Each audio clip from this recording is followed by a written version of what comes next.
بسم اللہ الرحمن الرحیم۔ ایک 80 سالہ فقیر ایسا عمل کرتا کہ اس کے پاس ہر وقت عورتوں کا جمگھٹا رہتا، اور جو عورت اس فقیر کے پاس جاتی سفید چنے لے کر جاتی۔ جب یہ بات خاوند کو پتہ چلتی تو خاوند طلاق دے دیتا۔ مجھے پتہ کرنا تھا کہ آخر اس کے پیچھے کیا راز ہے، تو میں بھی سفید چنے لے کر گئی۔ کیونکہ میں کنواری تھی تو مجھے دیکھتے ہی فقیر بولا، اس لڑکی کو سب سے پہلے بیچو۔ میرے اوپر آسمان ٹوٹ پڑا یہ دیکھ کر کہ وہ فقیر تو چاچو جان بہت ہی سخت مزاج تھے اور میری چچی جان بہت ہی نرم مزاج۔ چچی جب بھی مجھ سے ملتی تو مجھ سے بہت ہی پیار سے پیش آتی، مجھ سے میٹھی میٹھی باتیں کرتی، میرے لیے بہت ساری چیزیں لاتی، میرے لیے اچھے اچھے کپڑے سلائی کر کے لاتی، کیونکہ چچی جان بہت ہی اچھی سلائی کرتی تھی۔ چچی سے مجھے جتنا پیار ملا تھا اتنا پیار تو چچی اپنے سگے بچوں سے بھی نہیں کرتی تھی۔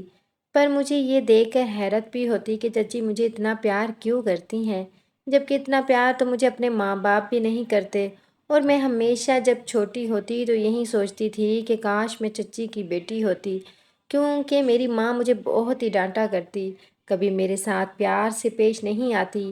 ایک دن مجھے شدید بھوک لگی تھی، تبھی میں نے اپنی ماں سے کھانا مانگا تو اماں اپنے میک اپ کرنے میں بہت زیادہ مصروف تھی۔ میں نے اماں کو رو رو کر کہا کہ مجھے بھوک لگی ہے، مجھے کھانا دے دیں، پھر میک اپ کر لیں۔ تو اماں نے مجھے تھپڑ مار کر کہا کہ تم سے ذرا برداشت نہیں ہوتی بھوک، تمہیں دکھ نہیں رہا کہ میں میک اپ کر رہی ہوں، تھوڑی دیر صبر کرو۔ میں روتی ہوئی چچی کے پاس چلی گئی اور ان سے کھانا مانگنے لگی تو جلدی جلدی کھانا پلیٹ میں نکال کر مجھے کھلانے لگی۔ اماں فارغ ہو کر جیسے ہی کمرے سے باہر آئی اور یہ دیکھا کہ چچی مجھے کھانا کھلا رہی ہیں تو میرے ہاتھ کو پکڑ کر مجھے اپنی طرف کھینچا اور چچی جان سے لڑنے جھگڑنے لگی کہ تم کون ہوتی ہو میری بیٹی کو کھانا کھلانے والی، تم میری بیٹی کو میرے خلاف کرتی ہو، کھانا کھلا کر اس کا خیال کر کے اس کو یہ احساس دلاتی ہو کہ تمہاری ماں وقت پہ کھانا نہیں دیتی، خیال نہیں رکھتی۔ جبکہ چچی ان سے کہہ رہی تھی کہ بچی کو بہت زیادہ بھوک لگی تھی، اس لیے میں اس کو کھانا کھلا رہی ہوں، میں نے اس کو آپ کے خلاف کیا بھڑکانا ہے۔ امی اور چاچی جان میں بہت زیادہ جھگڑا ہو گیا۔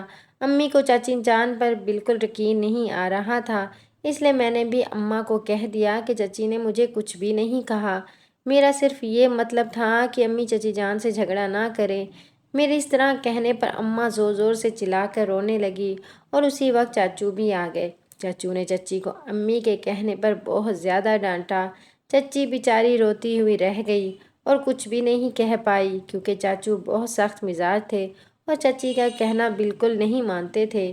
اماں نے چچی سے کہہ دیا کہ میں تمہیں اس گھر سے نکلوا کر رہوں گی، تو میری بیٹی کو میرے خلاف کر رہی ہو۔ اگلی صبح کو اماں مجھے ساتھ لے کر ایک فقیر بابا کے پاس چلی گئی۔ فقیر بابا کے پاس کافی ساری عورتیں بیٹھی تھیں جن کے ہاتھ میں سفید چنے تھے، اور امی کو بھی اس فقیر بابا نے سفید چنے دم کر کے دیے اور کہا کہ یہ سفید چنے کھانے کے بعد دینا، انشاءاللہ تمہارا دیور تمہاری دیورانی کو طلاق دے دے گا۔ اس ٹائم میں بہت چھوٹی تھی تو مجھے طلاق کا مطلب سمجھ میں نہیں آیا تھا۔ اماں نے وہ چنے بنا کر سب کو گھر میں کھلا دیے۔ کچھ دنوں میں ان سفید چنوں کا اثر ہونا شروع ہو گیا اور چچی اور چچو جان میں ہر وقت ہر بات پہ ہی جھگڑا ہو جاتا۔ چچو چچی کو بہت زیادہ مارتے تھے، مجھ سے یہ سب برداشت نہیں ہوتا تھا۔ ایک دن چچی جان کمرے سے بہت ہی زور سے روتی ہوئی باہر نکلی اور دھڑام کر کے نیچے بیٹھ گئی۔ میں دوڑتی ہوئی گئی اور چچی کو سنبھالنے لگی، پر چچی چاروں قطار روئے جا رہی تھی اور اماں سے کہہ رہی تھی کہ تم نے آج میری دنیا ختم کر دی، تم نے میرا گھر اجاڑ دیا، تم نے مجھے برباد کر دیا، میں تمہیں کبھی معاف نہیں کروں گی۔ ایسا کہہ کر چچی جان نے اپنا سامان پیک کیا اور گھر سے چلی گئی اور کبھی واپس نہیں آئی۔ میں ہمیشہ چچی کو یاد کیا کرتی تھی کیونکہ وہ مجھ سے بہت زیادہ پیار کرتی تھی۔ چچی جان کا بیٹا سمیر اپنی اماں کو یاد کر کے بہت زیادہ روتا تھا۔ سمیر مجھ سے 6 سال بڑا تھا، میں اس کا بہت زیادہ خیال رکھتی تھی کیونکہ چچی اکثر مجھے کہا کرتی تھی کہ سمیر تمہارا بھائی ہے اور تم اس کی بہن۔ زندگی کا بچپن سے لے کر جوانی میں بدل گئی، مجھے پتہ ہی نہ چلا۔ ان اتنے سارے سالوں میں ہم ایک دن بھی چچی جان کو بھلا نہیں پائے تھے۔ سمیر کا رشتہ چچو نے اپنے بھائی کی بیٹی سے طے کر دیا۔ جب شادی کی تاریخ کا ٹائم ہوا تو ہمارے گھر میں کافی سارے رشتہ دار رہنے کے لیے آ گئے، اور ان رشتہ داروں میں سے ایک بہت ہی بوڑھی اور ضعیف عورت بھی تھی۔ جن کے بارے میں مجھے بتایا ہے کہ یہ امی کی چچی ہیں۔ کیونکہ وہ کافی بوڑھی عورت تھی تو میں ان کا کچھ زیادہ ہی خیال رکھنے لگی تھی۔ وہ ہمارے گھر میں مہمان بن کر آئی تھی اور ان کے کھانے پینے کا خیال رکھنے کے بعد رات کو سونے کے وقت میں ان کے پیر بھی دبا دیا کرتی تھی۔ ایک رات انہوں نے مجھے دعا دیتے ہوئے کہا کہ بیٹی اللہ پاک تمہیں صحت دے، بہت لمبی زندگی دے، بالکل اپنی ماں سیما کی طرح۔ وہ بھی اسی طرح مجھے سونے کے وقت پیر دبا دیا کرتی تھی۔ جب بھی میں تم لوگوں کے گھر آتی تھی تو تمہاری طرح ہی میرا خیال رکھتی تھی۔ میں نے ان سے کہا کہ میں سیما چچی کی نہیں سہرش کی بیٹی عارفہ ہوں، تو اس بوڑھی عورت نے مجھے جو بتایا میرے سر پر تو آسمان ٹوٹ پڑا۔ اس نے مجھ سے کہا کہ بیٹا بھلے تمہیں سہرش نے پالا ہے پر تمہارے رگوں میں خون تو سیما کا ہی ہے نا۔ اس بوڑھی عورت نے مجھے بتا دیا کہ شادی کے 12 سال کے بعد بھی اللہ پاک نے سہرش کو اولاد سے محروم رکھا، جس کی وجہ سے سہرش کو شوہر نے طلاق دے کر گھر سے نکال دیا تھا۔ سہرش کو تمہارے چچا نے کہیں دیکھا تو انہوں نے اس سے شادی کر لی اور ساتھ یہ وعدہ کیا کہ میں تم سے کبھی ناراض نہیں ہوں گا کہ تمہیں اولاد نہیں ہوتی، تو بلکہ تمہیں اپنے بھائی سے اولاد لے کر دے دوں گا۔ اور تمہارا جو باپ تھا وہ تمہاری ماں سے محبت نہیں کرتا تھا اور اس نے بڑی آسانی سے اپنی بیٹی اپنے بھائی کو دے دی۔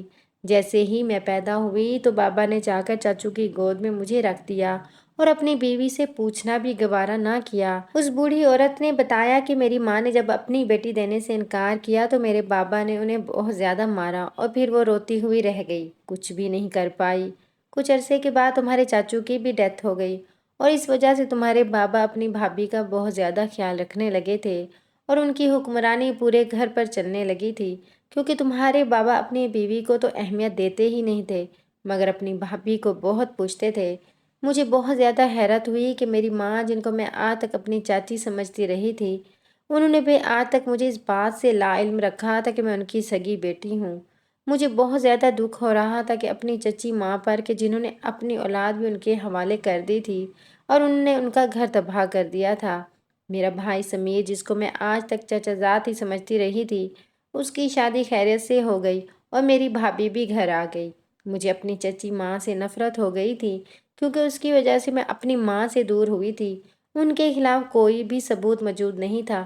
میں دن رات انہی سوچوں میں گم رہتی تھی کہ کس طرح سے چچی ماں کو ان کی غلطی کا احساس دلایا جائے کہ انہوں نے کسی کا گھر برباد کر کے، کسی کی اولاد کو ان سے دور کر کے غلط کیا ہے۔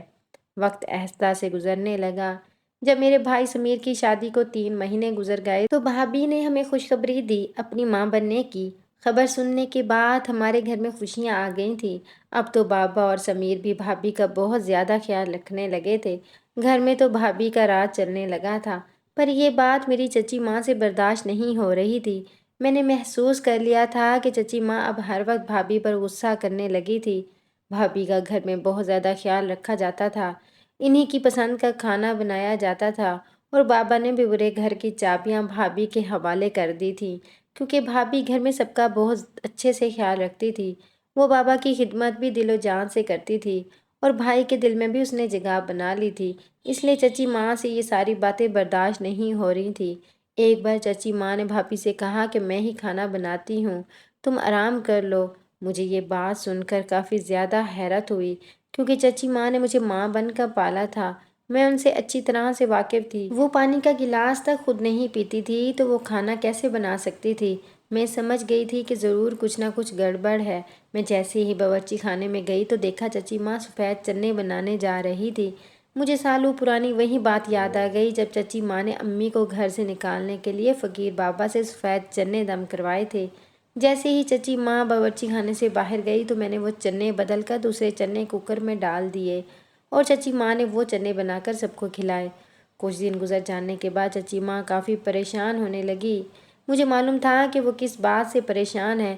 جب وہ برقع پہن کر باہر جانے لگی میں سمجھ گئی کہ ضرور یہ کہیں کسی مقصد کے لیے جا رہی ہیں۔ میں نے ان کا پیچھا کرنا شروع کر دیا۔ وہ اسی فقیر بابا کے پاس جا پہنچی جہاں جب میں چھوٹی تھی تو مجھے بھی ایک بار لے گئی تھی اور سفید چنے دم کروائے تھے جن کے کھانے کے بعد میری اماں اور بابا کی طلاق ہو گئی تھی۔ وہاں پر بہت ساری عورتوں کا مجموعہ موجود تھا تو میں بھی انہی کے ساتھ جا کر بیٹھ گئی۔ چچی ماں فقیر بابا کے پاس جا کر بیٹھی تو فقیر بابا نے چچی ماں سے پہلے مجھے اشارہ کر کے بلایا کہ اس لڑکی کو میرے پاس بھیجو، کیونکہ میں پہلی دفعہ ان کے پاس گئی تھی۔ میں نے اپنا چہرہ چادر کے ساتھ چھپایا ہوا تھا۔